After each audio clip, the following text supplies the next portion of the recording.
Okay. Happy New Week, my brothers and sisters. God bless you. This week we bring a new beginning in your life. This week will be a blessing to your life, will be a blessing to your family, will be a blessing to your business. So we are here again for the second edition today, Sunday service in River Chapel Faith Church by your regular guest, Pastor David. So now we are going to talk about whatever you get in a wrong way, there is a consequences in it. In Proverbs chapter 20 verse 17 make it clear that whatever you get in a wrong way, whether you steal it, there are consequences in it. So whatever you get in a wrong way, you are going to face the consequence when the time comes. Stolen bread tasted sweet, but in turns to grave in your mouth.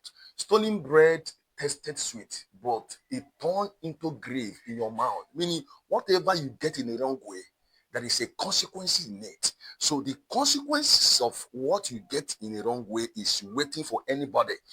If you steal money, whatever you steal, whatever you get in the wrong way, if you marry a wife with charm, there are consequences that is waiting for you. It's either you face the consequences now when you are alive, or when you die, you face the consequences of what you get in a wrong way. Money to get wife by charm, you get it in the wrong way.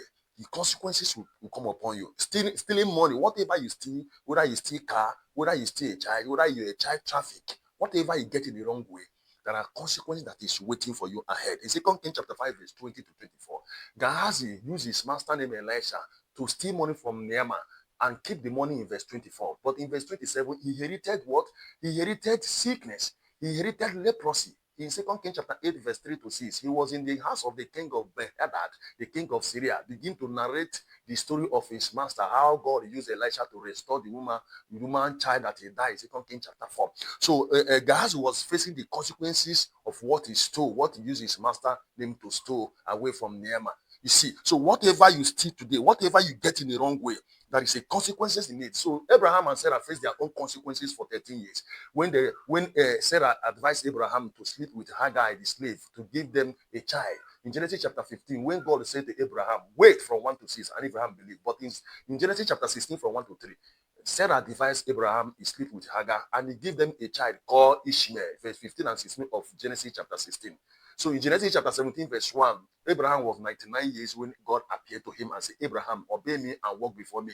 So Abraham was 86 years in Genesis chapter 16 when he gave birth to Ishmael. When Abraham was 99 in Genesis chapter 17, God appeared to him. So Abraham and Sarah suffered for 13 years. So whatever you get in the wrong way, there is a consequence behind it. And that in now you are alive or you die. So run away from getting something in the wrong way. There is a consequence in it.